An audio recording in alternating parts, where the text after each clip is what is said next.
Welcome and thank you for tuning in to SM Enlightenment Radio or watching on SM Enlightenment TV. I'm Jenny. And I am Ayana. And we are two healthy chicks providing simple life hacks on this journey to healthy living. So what's in your mug tonight, Ayana? Well, I have a water bottle tonight again. I have my complete hydration, mind health, and a fizz combination. How about you? Nice. Well, I have one of those three things. So I did similar kind of thinking. So needing some hydration. So I have skin elixir in here combined with complete hydration. So I love the taste combo and it's super hydrating and working my skin at the same time. So it's always a good thing. Nothing like dual purpose. Yes, love it. All right. So tonight, yet again, we are tackling a big and slightly controversial topic as well. And that would be artificial sweeteners. Yes, there they are. So as I like to do, so let's start with the definition, okay? So start on level playing field where we are. So what are artificial sweeteners? So artificial sweeteners are synthetic sugar substitutes, all right? So they are chemicals that are added to some foods and beverages to make them taste sweeter. And so people often refer to them as intense sweeteners because they provide a taste similar to that of table sugar, but it's like incredibly several thousand times sweeter. I mean, that's mind-boggling. So we have some numbers to give you an example, okay? Yes. So aspartame is 200 times sweeter than sugar. Saccharin is 300 to 500 times sweeter than sugar. Neotame is 7,000 to 13,000 times sweeter. Mind-boggling. Aspartame is said to be, you ready? 20 times sweeter. Nope. 20,000 times. Yeah. I just got so, used to saying thousand, it just became like 20 sweeter than sugar. So there's that. And this is what we're talking about. This is in Equal, in Splenda, Sweet and Low. It's all of your artificial sweeteners. And there's a ton of them. There's more than you think. It's crazy. So you just listed most of the main artificial sweeteners. So these are the artificial sweeteners that we'll be mentioning tonight throughout, and for you to be looking for if they're in your products, looking at the ingredients list. So aspartame, neotame, saccharin. I can't even pronounce this next one. Acylsulfame potassium. I don't know. Yeah, sure. Dig it up. Okay. All right. We'll just go with it. If anyone else knows how to better pronounce it, you can let us know in the Facebook group. Sucralose and Advantame. So those are the artificial sweeteners that are approved for use in the US, and the main ones and the ones that we're going to be kind of chatting about tonight. Yeah, so you'd be surprised. I mean, obviously, it's in the heavy hitters that we already mentioned, like Equal, Sweet and Low, Splenda, like obviously. But here's a more expansive list that may shock you. Sodas, obviously, diet sodas, things like that. Gum, yogurt, cough drops, ice cream, pudding, frozen desserts, toothpaste. Let me just let that marinate for a minute. Toothpaste, because you need your toothpaste to be super sweet. It's got to be 20,000 times, right? I mean, why stop there? I know. Candy, canned fruits, canned vegetables. You got to make sure your veggies are sweetened. I mean, is there any other way to eat them? Oh, no, because sweet potatoes are not sweet. Yeah, no, not at all. They're just, they're called that for some unknown reason. Yeah. Syrups, baked goods, jams and jellies, cosmetic products. You need your blush to be sweet, Jenny. Oh, your blush got to be sweet. Because my tongue can reach, like. I mean, yeah, you would think that we were just talking about like lipstick and chapsticks. No. Vitamins, pharmaceuticals, and so many more. We thought we'd stop there. We don't want to lose you. So, yeah, why not have sweet veggies, Jenny? Please. Oh my gosh. And that just brings up like other things we've talked about, just, eat your veggies, eat your fruits, but you got to be careful, like eat like pure veggies and fruit, like not necessarily canned ones. So, I mean, it like kind of like that just makes me think of our gluten-free conversation, just like, why wouldn't carrots be gluten-free? Like, of course they're gluten-free, but like, no, you don't know what is in the packaging. So same thing with artificial sweeteners. You don't know where they're getting in there. I mean, that's insane. That's an insane list you just read. That's crazy. Yeah. Yeah. I think I've gotten to the point now where nothing shocks me anymore when it comes to ingredients and the reasons why foods are packaged the way they're packaged. It just doesn't shock me anymore. Yeah. It's just a matter of getting the word out. These are things that we as mamas need to be aware of.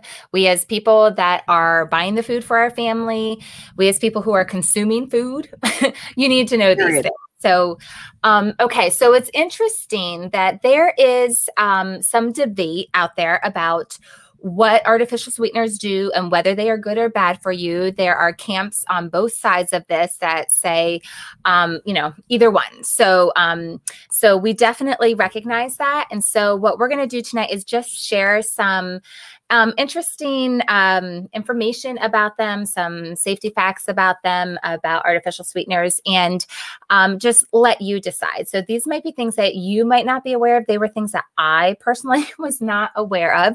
And I don't know about you, Ayanna, but like I'd kind of heard things like, oh, artificial sweeteners might not be that good, but oh, okay, interesting. But then don't necessarily do anything about it, or don't do any research, or don't even know what it's in, like that list that you just read. So hopefully this will be an opportunity for people to expand their understanding and just be that first level of, oh, maybe I should look into this. Maybe I should start paying a little bit of attention about this. Yeah, you hit the nail on the head. You hear these things like, oh, that might not be a good idea. But here's where I stood. And no, I've never researched it prior to this. If it's imitation, it's probably full of chemicals. If you're going to have a soda, have a soda. If you're going to have a burger, have a burger, things like that. So yeah, I haven't actually, gone down the research trail, but yeah, it never sounded right to me ever. Yeah. And I never knew it was that much sweeter. Like, who would think? Isn't that defeat the purpose? But I didn't even know that either. So let's just do a little bit of kind of like, where did these come from? A little bit of background on that, maybe. So we did take from a lot of different sources. One source that we got some information from is an article by Betty Kovacs-Harbolic, who's an MSRD, had a medically reviewed article in 9/4 of 2020 on Medicine Net. So we drew from their article and from different sources as well. But they specifically talked about the fact that we would like to believe that everything in our foods is 100% okay, right? It's 100% safe. But unfortunately, this kind of guarantee is just not usually possible. So sweeteners fall under the generally recognized as safe category. So it's called GRAS, G-R-A-S. Okay. So that's important to know that. So it's very loose as to how something is approved to be a GRAS, or it's GRASed is actually, it's a verb that they use, that the FDA uses. So to understand, I'm going to read this for a GRAS substance. Generally available data and information about the use of the substance are known and accepted widely by qualified experts, and there is a basis to conclude that there is a consensus among qualified experts that those data and information establish that the substance is safe under the conditions of its intended use. Now, that was a mouthful, but basically, if a lot of experts think it's okay and is generally used that way, then it's okay to be in our food, is how something is GRASed. Yeah, makes perfect sense. So just so you understand that, that is what we're talking about. And artificial sweeteners fall under that category. So they're GRAS, generally, what's it called? What was it? Generally recognized as safe. I mean, the name in and of itself is a joke. Generally recognized as safe. I'm pretty sure that safe is a black and white topic. It is or it isn't. So this whole like category, I think it's a joke to begin with. But again, I digress. I'm gonna be like your dependent. Yeah, like I'm gonna be the one that just questions everything. today, like everything, like it's just, go ahead. I digress. Okay, so I've got one for you, Ayanna. Okay, so yes, how do you I'm like ready. this? So, okay, so this is the category that it's in, right? And then, all right, so artificial sweeteners for each different artificial, yes, grass. So for each artificial sweetener, there is, now, ladies and gentlemen, did you know this? There is a formula that is derived for each different artificial sweetener for you to be able to figure out for you personally how much of this particular artificial sweetener every day is okay to be in your system. Okay. So did you know that? And so let me just for kicks, let me, because I couldn't even memorize this if I tried. So let me just wait. I think we should prep them. Okay. So you might want to get a pen or a pencil.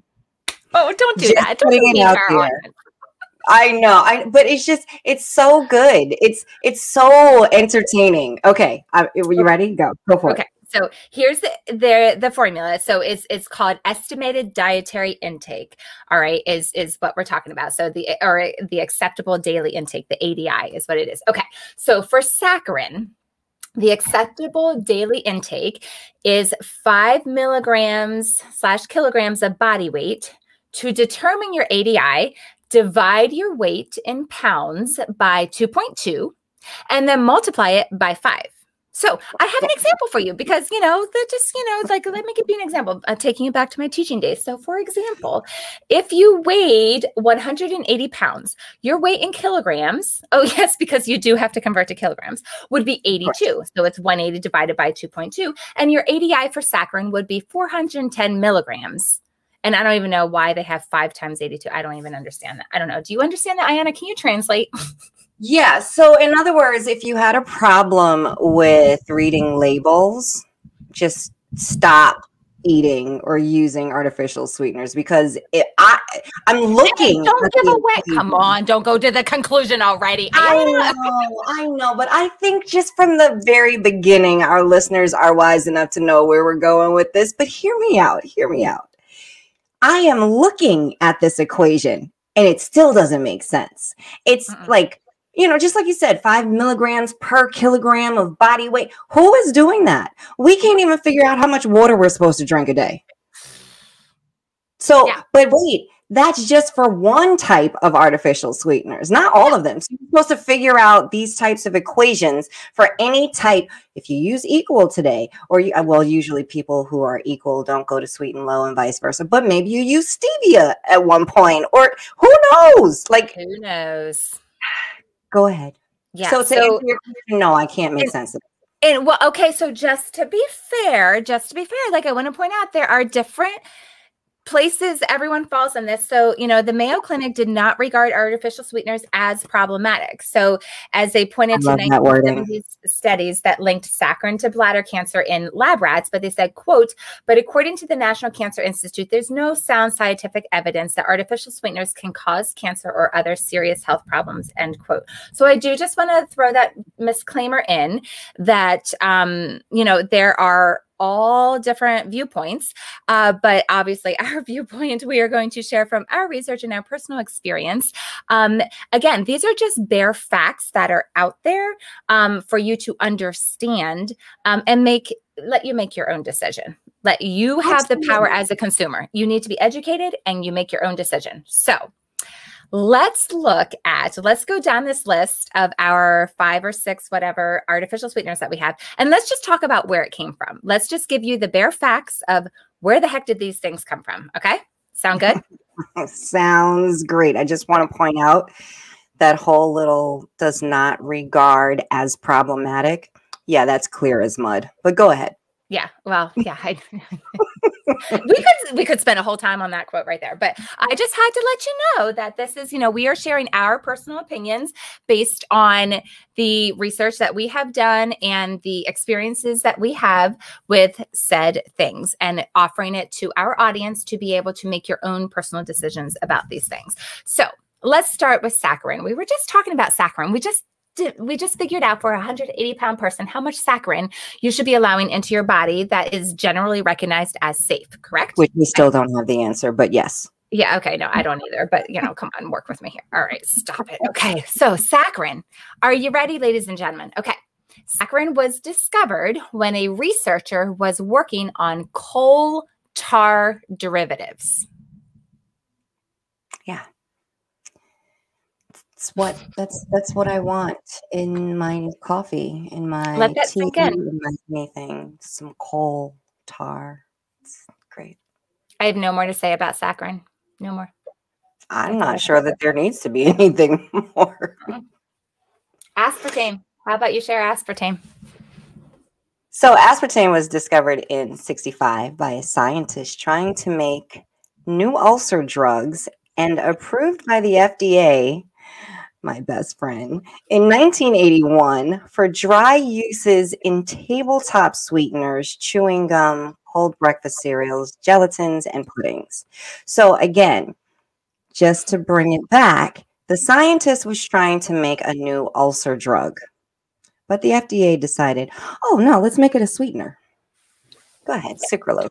And remember ulcer, like we're going to come back to that in segment 2. So just kind of remember that's your gut, your microbiome we're talking about. So we're going to revisit that later. So, but let's move on to the next one. Our third one is sucralose. And I found this to be really frightening. I do have a few things to share about this. But first of all, sucralose was actually discovered while trying to create a new insecticide. It's crazy. You didn't think it could get worse than coal tar derivatives. Oh, like I said at the beginning, nothing shocks me anymore. Okay, so here's the thing that is extremely frustrating about the name sucralose. So it's a very misleading name because you hear sucralose and you think sugar, right? You think, oh, that can't be an OSE. Right. So it may have started out as sugar, but the final product is truly anything but sugar. So according to the book Sweet Deception, sucralose is made when sugar is treated. I can't even read these words, people. Sugar is treated with trityl chloride, acetic anhydride, hydrogen chlorine, thionyl chloride, and methanol in the presence of dimethylformamide, 4-methylmorpholine, toluene, methyl isobutyl ketone, acetic acid, I can't even say this one, benzyl triethylammonium chloride, and sodium methoxide. I think seriously, right? Making it unlike anything found in nature. You read the fine print on the Splenda website. It says, quote, although sucralose has a structure like sugar and a sugar-like taste, it is not natural, end quote. In 1998, it was approved for limited use, and in 1999, it was given approval for use as a general purpose sweetener. It is currently found in over 4,500 products, including foods that are cooked or baked. Yum. Just saying. Yum. Okay, let's move on. Alrighty. So here goes another one. Oh, great. I get the one that we couldn't pronounce to begin with. I already butchered it. It's yours. All right. Let's see. Acesulfame potassium has been approved as a sweetener since 1988. It is listed in the ingredients on the food label as acesulfame K, acesulfame potassium, ACE K, or Sunet. No one has any more information on it than that. It's just something. Just know all the names of it. It's otherwise known as, right? Yeah. So have a heads up on that one. Yeah. Okay, so moving on to Neotame. I thought this was very interesting. So Neotame came on the scene in 2002. The FDA approved a new version of aspartame called Neotame because aspartame, like I mentioned earlier, like is one of the most controversial ones, believe it or not, and we'll kind of dive into it in a little bit more. And I have a personal experience that I'm going to share in the second part of the second segment. But so it's very, very bad. Very bad. And so there were all these issues. So they went and reworked some of the things because people with PKU could not have aspartame. So they reworked it because of all these issues and then brought it back on as a new one called Neotame. So it's aspartame in disguise is basically what Neotame is. Oh, nice. Finally, Advantame was approved in May of 2014. It's made by Ajinomoto, which is a manufacturer of food additives, including MSG. Interestingly, Advantame has also been approved as an artificial flavor. Advantame is a water-soluble, crystalline white powder made from aspartame and vanillin, which is basically an artificial version of vanilla extract.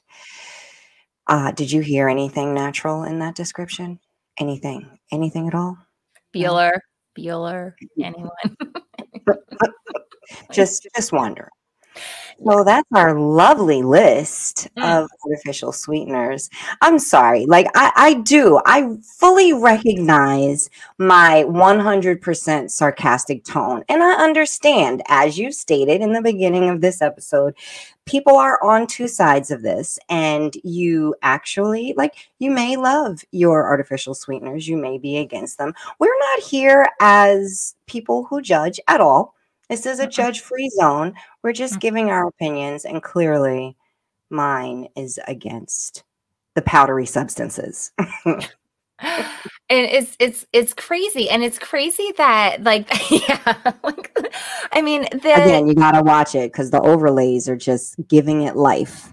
Yes. So for those of you just hearing it, you'll definitely have to go back and watch the in-person one, the video part, because you got to see their release, or go into the Facebook group and you can maybe see the pictures there. But I mean, it's mind boggling, especially with the aspartame, how much issue there is out there about that one. And then there's basically three of them like that. There's the neotame and the advantame, which is basically aspartame with vanillin. And I mean, that's just crazy. So there's obviously a demand for this, but I contend that we just need to be educated about what is this stuff and what is it really doing to our bodies. And that's definitely something that we're going to talk more about in the second segment, is what is this doing to our bodies? What difference is it making in our bodies? And we both have personal experiences with this, how we figured it out. So definitely come back and hear about what our personal experiences are and our final conclusion and thoughts, and maybe even some substitutes of some other things that you could use instead of artificial sweeteners. So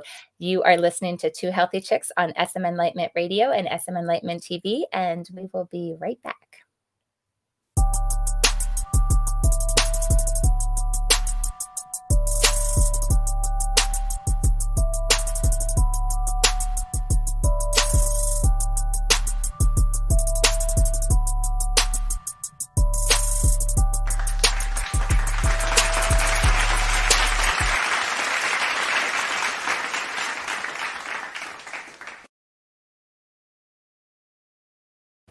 Welcome back. I'm Ayana. And I'm Jenny. And we are Two Healthy Chicks on SM Enlightenment Radio. So we are talking about artificial sweeteners. Are they bad for you? We've covered a lot of ground in the first segment, sharing what artificial sweeteners are or are not, where they're found, and general thoughts out there towards them. So now we're going to continue to share our thoughts. I'm going to try to be a little bit more sunny about this topic. I'm going to do my best. You don't need to be. I'm going to try. I can't make any promises, but we're going to continue to share our thoughts about what we refer to as AS. So take it away, Jenny.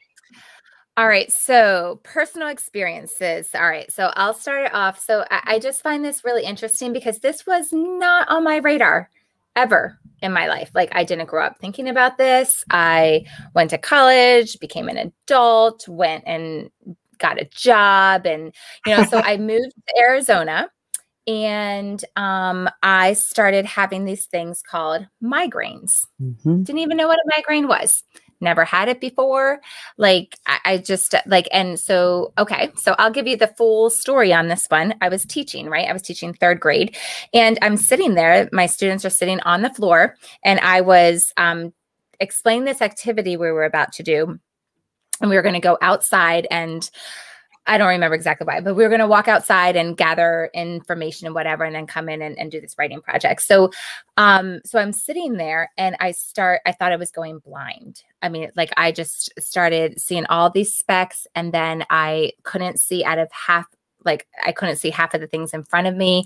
It was the scariest thing ever. And I'm just like, I had no idea what was happening. So fast forward, I go to a neurologist, find out I was having an ocular migraine. So I know there's a bunch of different kinds of migraines, but mine were ocular migraines where I would get this vision issue in the beginning for like half an hour. And if I didn't take medication in that time, it would go into a full-blown migraine. And that was just horrid.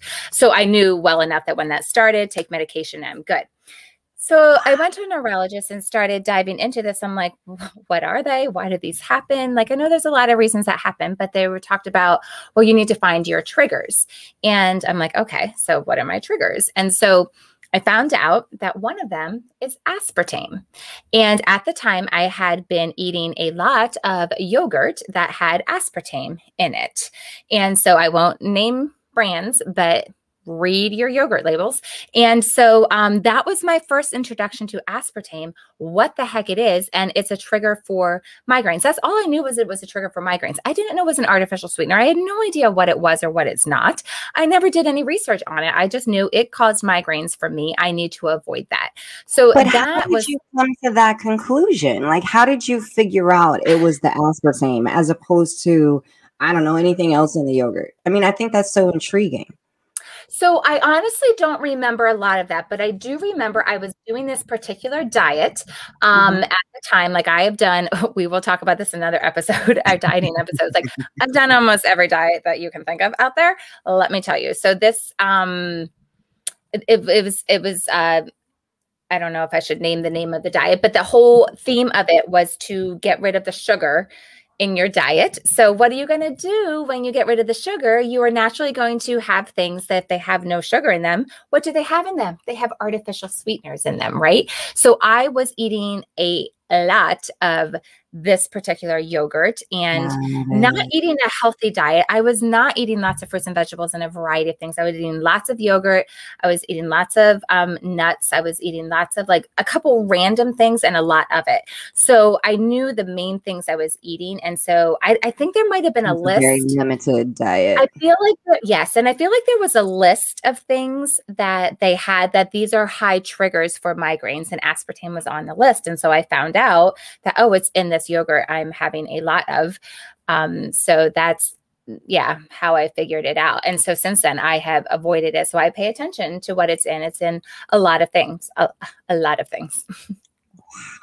Yeah. Yeah. Mine isn't quite as disturbing. Actually, it's nowhere near as disturbing, but I mean, I knew that migraines, because I've actually, there was a time in my life where I had migraines also, but it wasn't related to food. It was related to a job, and I quit, and I've never had one again. So there's that.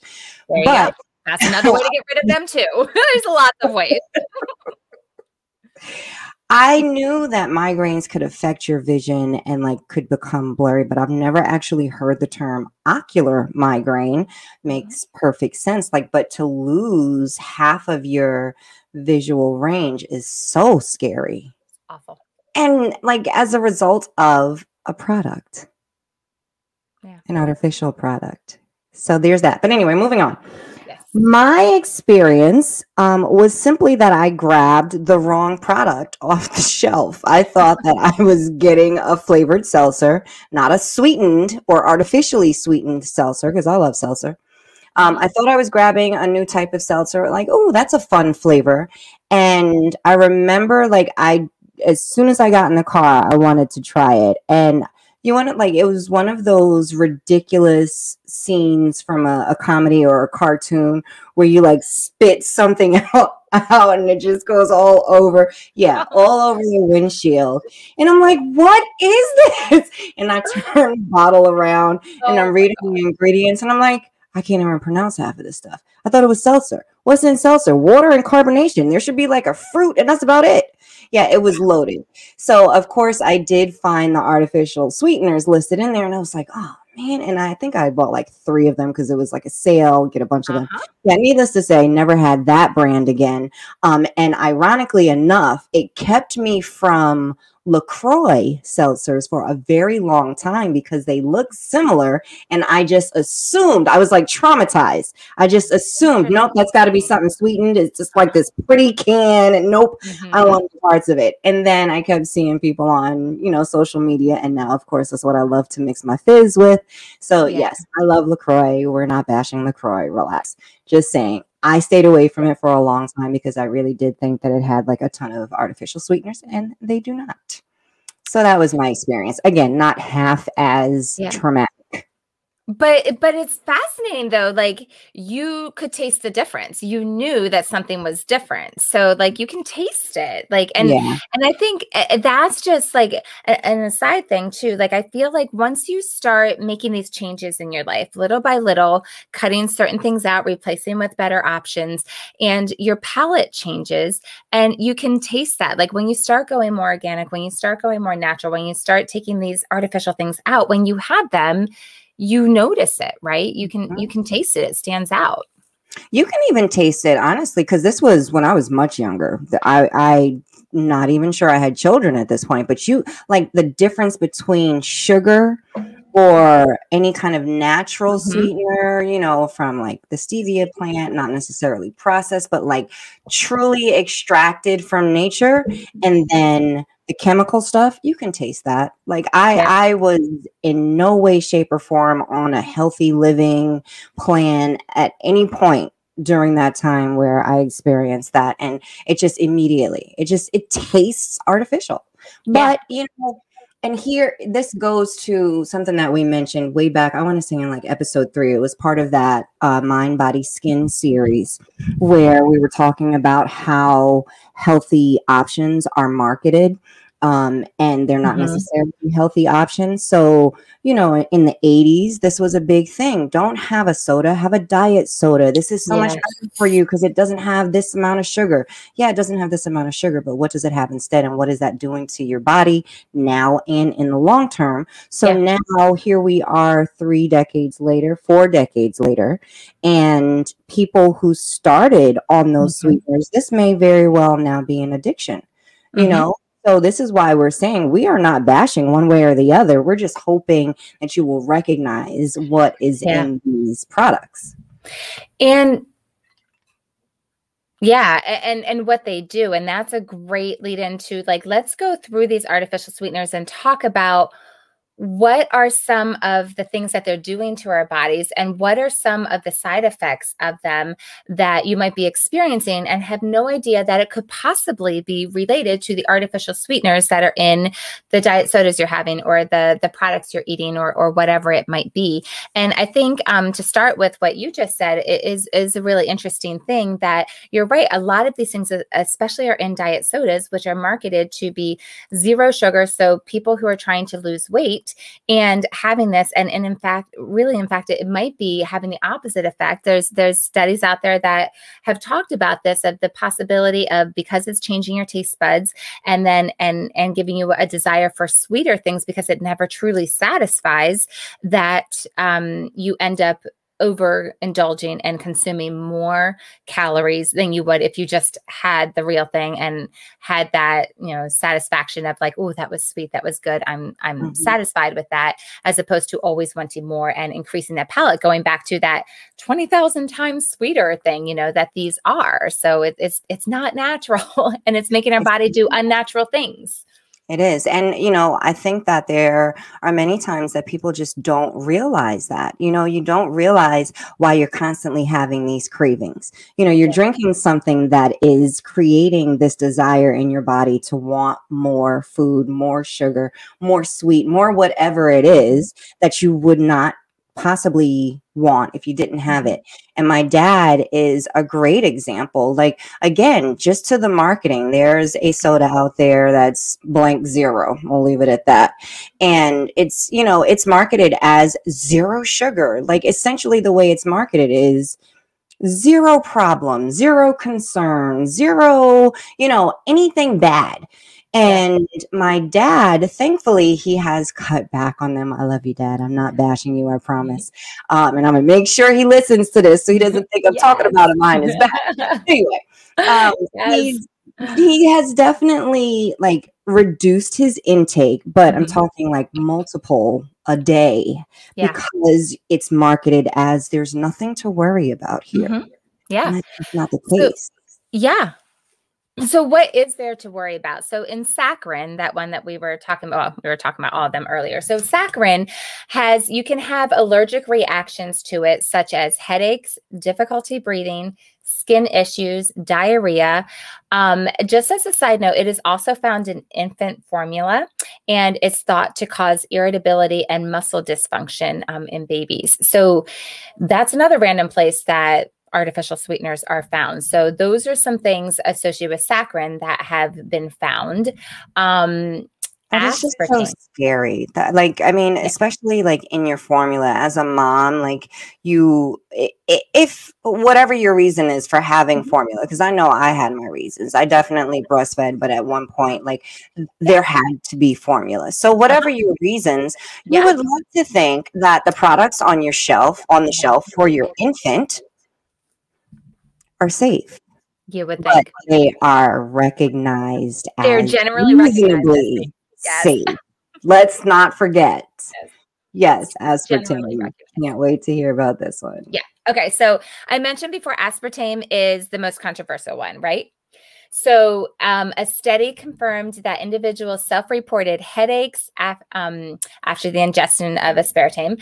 And so let's see here. So there were randomized double-blind placebo-controlled studies with more than 200 adult migraine sufferers showed that headaches were more frequent and more severe in the aspartame-treated group. So that's huge. That's not just hearsay. That is a randomized double-blind placebo-controlled study. Like, we're right there.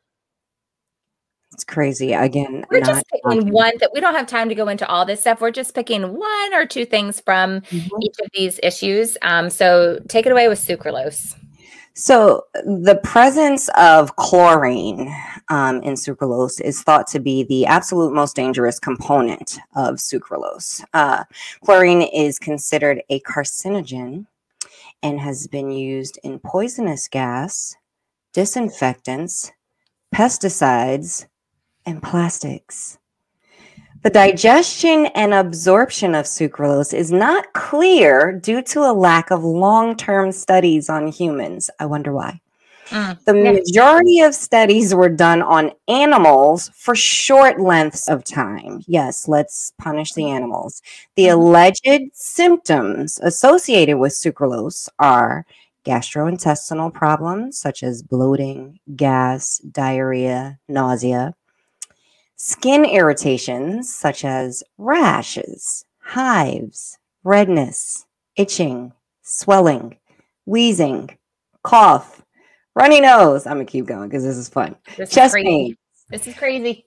Palpitations, anxiety, anger, mood swings, depression. Angry just listening. Wait, I'm not done. I got one more. Stop. Make it stop. And itchy eyes. Because why not? Oh my gosh. Why not? Crazy. So the only way to be sure of the safety of sucralose is to have long-term studies on humans, which again, there are none. So there's that. And this, ladies and gentlemen, is what Splenda is made of. Splenda. Yep. Yeah. Yum. There's that. Splenda. Okay.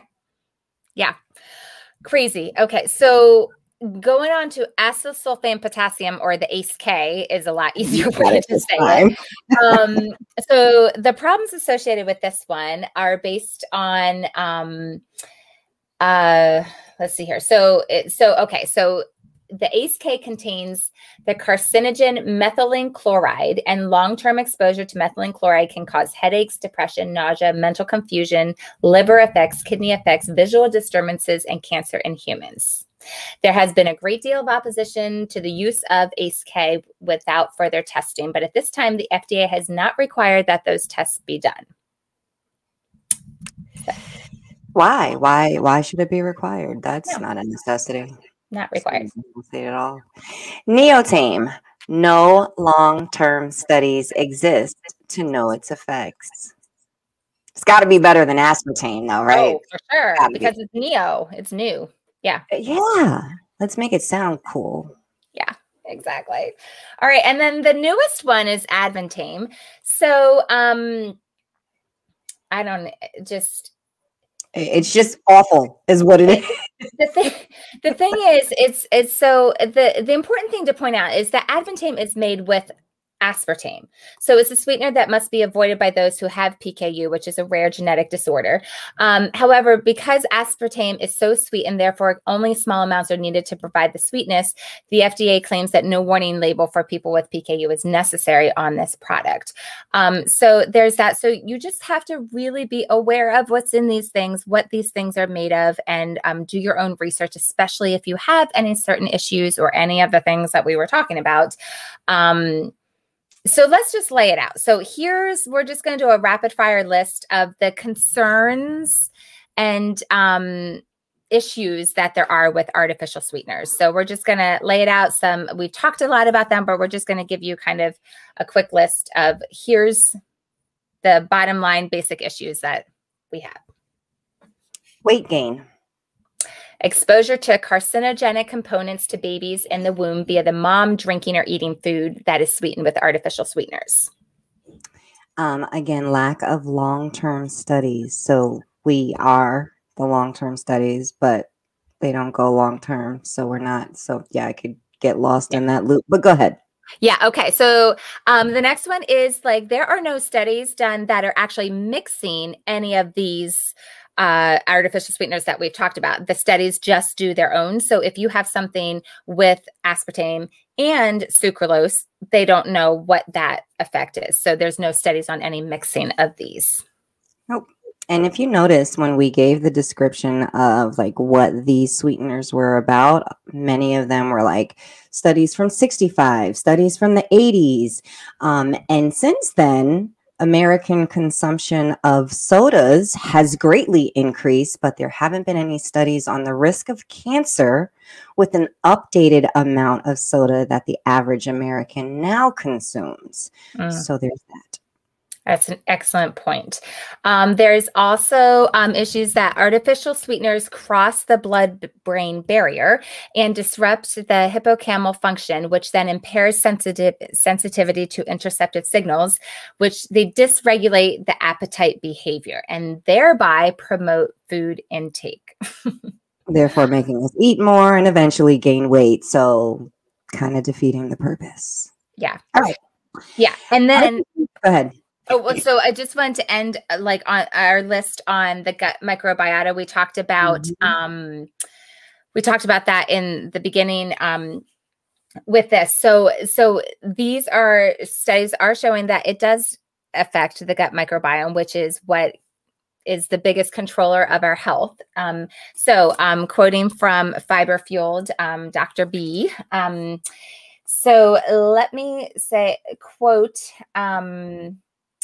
turns out artificial sweeteners are actually worse because they induce changes in the microbiome that promote inflammation, insulin resistance, and liver injury. You will actually be less tolerant of sugar by using artificial sweeteners.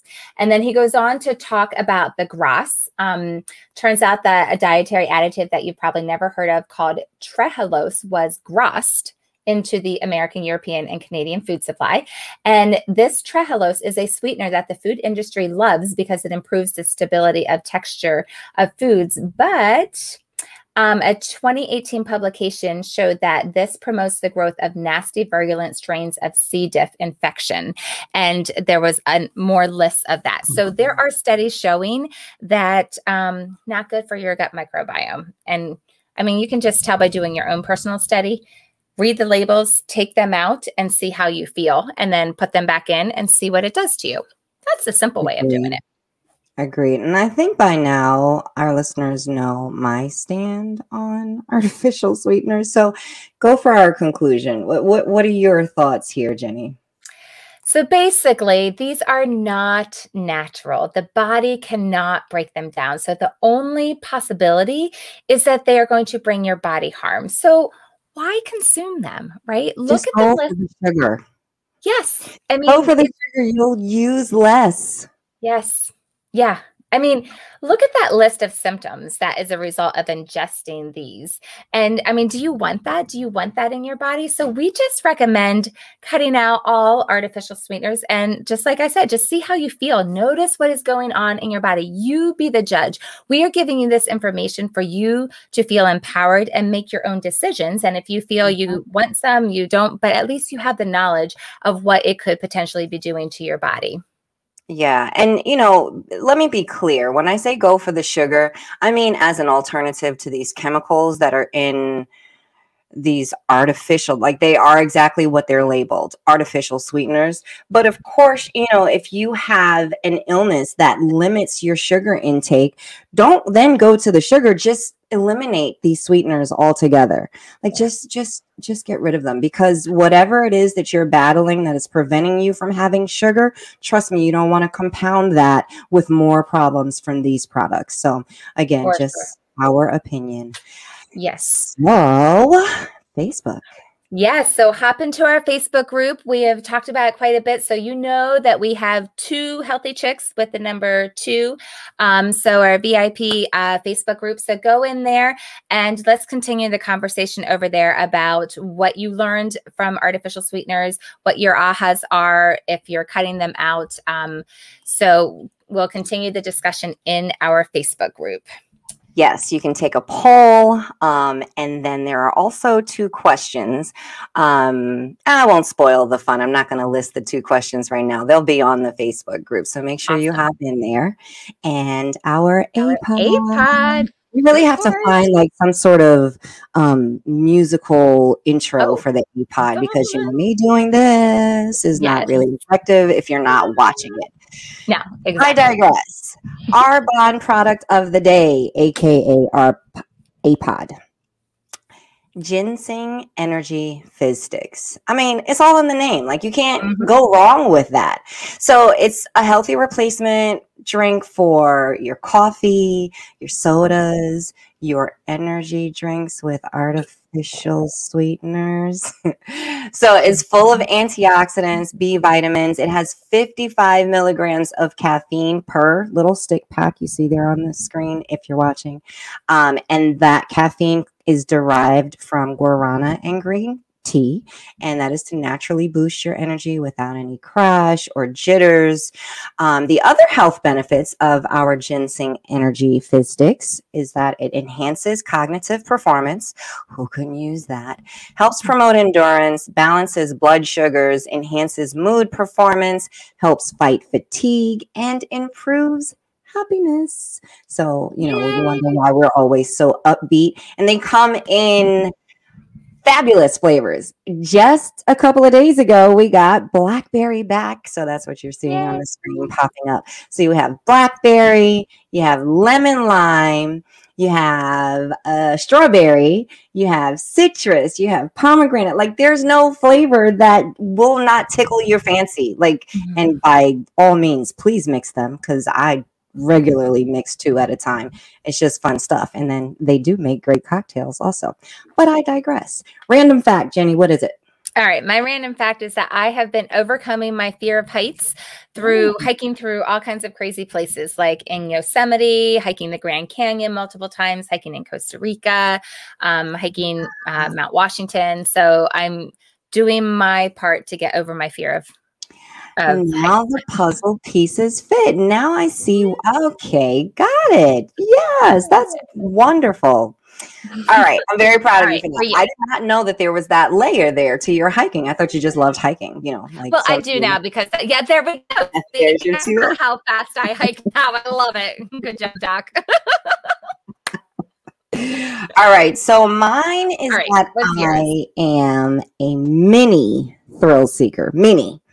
I say that because I've learned that not very many people my age still enjoy roller coasters. And that was like Sonny, that was my son and my thing. Anytime we went to an amusement park, like, our family would hang with us for, you know, maybe the first 2 to 3 roller coaster rides.